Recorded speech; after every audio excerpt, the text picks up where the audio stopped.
হামলায় বিরতির সময়সীমার মধ্যেও গাজার নিরাপদ ঘোষিত অঞ্চলে বোমা বর্ষণ, ৬৩ জনের প্রাণহানি, খাদ্য সংকটের কথা উড়িয়ে দিলেন নেতানিয়াহু।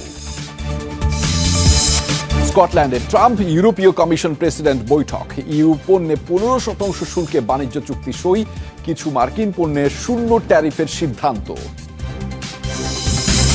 ভয়াবহ দাবানলের কবলে তুরস্ক, গ্রিস, আলবেনিয়া সহ ইউরোপের বহু দেশ। মাত্রাতিরিক্ত তাপপ্রবাহ, শুষ্ক বাতাস ও বৈরী আবহাওয়ায় নিয়ন্ত্রণহীনভাবে ছড়াচ্ছে আগুন।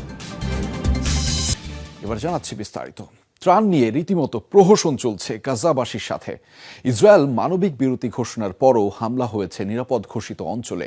প্রাণহানির শিকার অন্তত ৬৩ ফিলিস্তিনি। পর্যাপ্ত মানবিক সহায়তা প্রবেশের কথা বললেও তা পৌঁছায়নি বেশিরভাগ অভুক্ত মানুষের কাছে। উল্টো ওয়্যারড্রপ পদ্ধতিতে ত্রাণ ফেলায় ক্ষতিগ্রস্ত হয়েছে বাস্তুচ্যুতদের তাঁবু, আহত অনেকেই। আকাশ থেকে ফেলা হচ্ছে ত্রাণ। জর্ডান ও সংযুক্ত আরব আমিরাতের পাঠানো ত্রাণ সংগ্রহে অভুক্ত মানুষের হুড়োহুড়ি, কাড়াকাড়ি।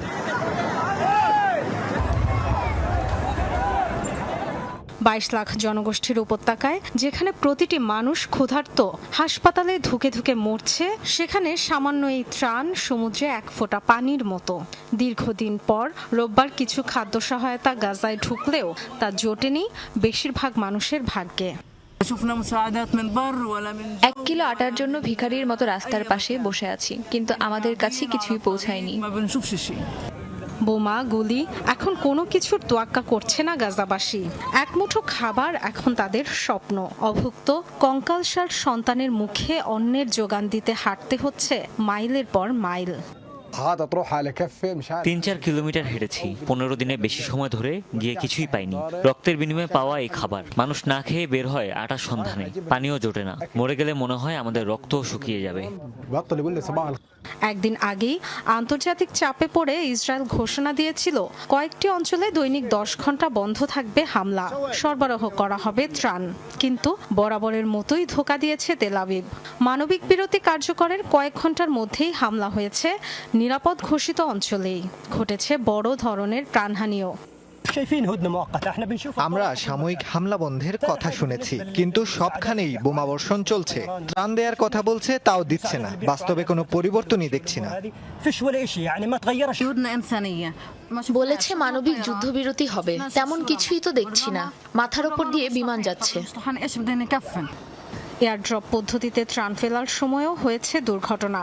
বাস্তুচ্যুতদের তাঁবুতে পড়েছে বাক্স। আহত হয়েছে কমপক্ষে ১১ জন। Dorothy Tasrin, Jamuna news. অবরোধ, ধ্বংসযজ্ঞ আর গাজাবাসীর দুর্ভিক্ষের মধ্যেই যে কোনো কথাই অর্থহীন। অবিলম্বে গাজায় খাবার, ওষুধ পৌঁছে দেয় হতে পারে আলোচনা চালিয়ে যাওয়ার একমাত্র উপায়, এমন মন্তব্য করেছেন হামাসের প্রধান খলিল আল হায়া। মুসলিম দেশগুলোর প্রতি ইসরায়েলকে বয়কটের আহ্বান জানিয়েছেন তিনি।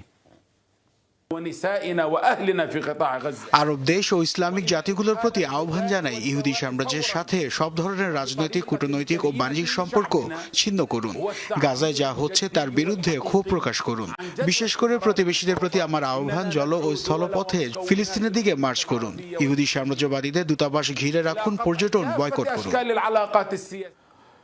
গাজা দুর্ভিক্ষ পরিস্থিতি নিয়ে আবারও মিথ্যাচার করলেন ইসরায়েলের প্রধানমন্ত্রী বেনিয়ামিন নেতানিয়াহু। জানালেন, যুদ্ধ শুরুর পর থেকেই গাজায় নিয়মিত খাদ্য সরবরাহ করে যাচ্ছে ইসরায়েল। গাজায় কেউ অনাহারে নেই। শত শত ট্রাকে টনকে টন ত্রাণ সামগ্রী প্রস্তুত রয়েছে। যুদ্ধ শুরু হওয়ার পর থেকে এখন পর্যন্ত গাজায় প্রায় ২০ লাখ টন খাদ্য সরবরাহ করেছি আমরা। এখনো কেরেম শেলাম সীমান্তে খাবার নিয়ে শতাধিক ট্রাক অপেক্ষা করছে। আন্তর্জাতিক ও মানবাধিকার সংস্থা থেকে সরবরাহিত খাদ্যগুলো গাজায় প্রবেশে কোনো রকম বাধা দেয়নি ইসরায়েল। এদিকে যুদ্ধবিরতির সিদ্ধান্ত নিতে হামাস নয়, ইসরায়েলকেই এগিয়ে আসতে হবে বলে বিবৃতিতে জানিয়েছেন মার্কিন প্রেসিডেন্ট ডোনাল্ড ট্রাম্প। আমরা গেল ২ সপ্তাহ আগেই গাজার জন্য $৬০ মিলিয়ন অনুদান দিয়েছি, কিন্তু কেউ এটি নিয়ে কথা বলছে না। হামাসের সাথে কোনো ধরনের চুক্তি করা সম্ভব না। কিছুদিন আগেই তারা আলোচনায় রাজি ছিল, কিন্তু হঠাৎ করেই তারা বেঁকে বসেছে। এখন যুদ্ধবিরতির জন্য যা সে সিদ্ধান্ত নিতে হবে তা ইসরায়েলের পক্ষ থেকে নিতে হবে। ইরান, রাশিয়া, তুরস্কের পর এবার নেদারল্যান্ডসের রাষ্ট্রীয় হুমকি তালিকায় যুক্ত হলো ইসরায়েল। নেদারল্যান্ডসের রাষ্ট্রীয় হুমকির রিপোর্ট 2025-এ তালিকাভুক্ত হয়েছে ইসরায়েল। মত প্রকাশের স্বাধীনতাকে নিয়ন্ত্রণ করে রাজনৈতিক সিদ্ধান্ত নেওয়ার জন্য এই তালিকায় নাম উঠেছে ইসরায়েলের। নেদারল্যান্ডসের জাতীয় সন্ত্রাস দমন ও নিরাপত্তা সমন্বয়কারী সংস্থা এনসিটিভি এর প্রকাশিত প্রতিবেদনে উঠে এসেছে এমন তথ্য। দেশটির উপর সম্ভাব্য হুমকির চিত্র তুলে ধরার পাশাপাশি অর্থনৈতিক চাপ, গুপ্তচর বৃত্তি ও সামরিক হুমকির মতো হুঁশিয়ারিও তুলে ধরা হয় এই প্রতিবেদনে।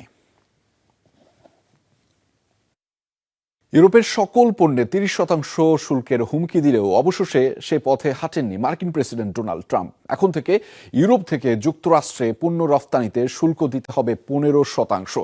স্কটল্যান্ডে ইউরোপীয় কমিশন প্রেসিডেন্ট উর্সুলা ভন দের লিয়েনের সাথে বৈঠক শেষে বাণিজ্য চুক্তি স্বাক্ষর করেন ডোনাল্ড ট্রাম্প। বিপরীতে বিনা শুল্কে ইউরোপে যাবে বেশ কিছু মার্কিন পণ্য। যদিও চুক্তিতে ইউরোপের দীর্ঘমেয়াদী অর্থনৈতিক ক্ষতির শঙ্কা বিশ্লেষকদের। ইউরোপের ওপর 30% শুল্ক আরোপের হুমকির পর সমঝোতার আলোচনা। ডোনাল্ড ট্রাম্পের মুখোমুখি ইউরোপীয় কমিশনের প্রেসিডেন্ট উর্সুলা ভন দের লিয়েন। বহু দর কষাকষির পর চূড়ান্তভাবে স্বাক্ষরিত হলো বাণিজ্য চুক্তি। ইউরোপের সকল পণ্যে 15% শুল্ক ধার্য করে বাণিজ্য চুক্তি স্বাক্ষর করেছেন ডোনাল্ড ট্রাম্প। এই চুক্তিকে একটি মাইল ফলক আখ্যা দিয়েছেন ট্রাম্প।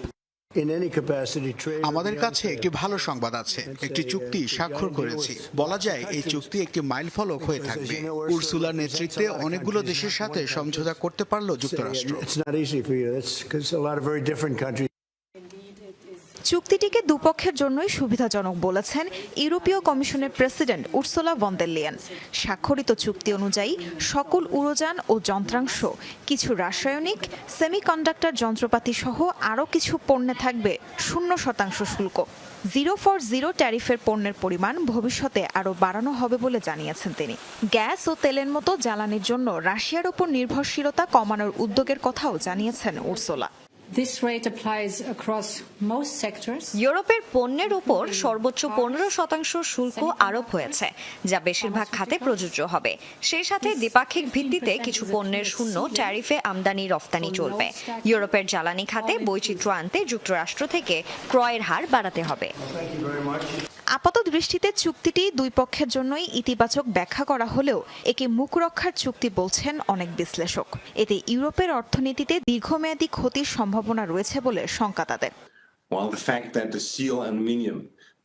প্রথমে দেখলে মনে হবে 15% শুল্ক কমই, কিন্তু বছরের শুরুতে ট্যারিফ ছিল না বললেই চলে। ফলে অবশ্যই চুক্তিতে ইউরোপের ক্ষতি হয়েছে। ডোনাল্ড ট্রাম্প যুক্তরাষ্ট্রে ইউরোপের বিনিয়োগ বাড়াতে কৌশলে শুল্ককে ব্যবহার করেছেন। যদিও ইউরোপ ও যুক্তরাষ্ট্রের মাঝে স্বাক্ষরিত চুক্তিকে স্বাগত জানিয়েছেন ইইউ নেতারা। তাসরিয়ান সোবহান, যমুনা নিউজ। যে কোনো লড়াইয়ের সক্ষমতা যাচাইয়ের জন্য পুরোপুরি যুদ্ধের আদলে মহড়া করেছে রুশ বাহিনী, এমন মন্তব্য করেছেন দেশটির প্রেসিডেন্ট ভ্লাদিমির পুতিন। সমুদ্র সীমায় যে কোনো আক্রমণ ঠেকানোর পাশাপাশি পাল্টা হামলার জন্য প্রস্তুতি নেয়ার উপর জোর দিয়েছেন তিনি। আলোচিত নৌমহড়া জুলাই স্টর্মের শেষ দিনে দেয়া ভাষণে এই মন্তব্য করেছেন তিনি। বিভিন্ন ধরনের প্রায় 150 সামরিক জাহাজ অংশ নেয় এই মহড়ায়। শত্রুর অবস্থান কল্পনা করে কামান থেকে চলছে গোলাবর্ষণ। এর পাশাপাশি চলছে বিভিন্ন পাল্লার ক্ষেপণাস্ত্র নিক্ষেপ। আর্কটিক এবং প্রশান্ত মহাসাগর এলাকায় নিজেদের নিরাপত্তা নিশ্চিতে সাম্প্রতিক সময়ে সবচেয়ে বড় নৌমহড়া চালালো রাশিয়া।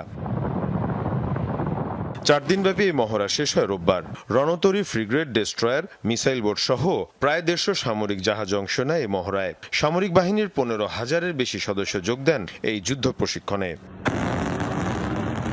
শত্রুর হামলা ঠেকানো, পাল্টা প্রতিরোধ গড়ে তোলার পাশাপাশি নির্দিষ্ট লক্ষ্যে অভিযানের প্রশিক্ষণও হয় এই মহড়ায়। তবে সবচেয়ে বেশি জোর দেওয়া হয় সাবমেরিন হামলা ঠেকানোর বিষয়ে। মহড়ার শেষ দিনে অনুষ্ঠিত হয় কুচকাওয়াজ, যাতে যোগ দেন রুশ প্রেসিডেন্ট ভ্লাদিমির পুতিন। এ সময় দেওয়া ভাষণে তিনি বলেন, সামরিক বাহিনীর সক্ষমতা যাচাইয়ে পুরোপুরি যুদ্ধের আদলে করা হয়েছে এই মহড়া।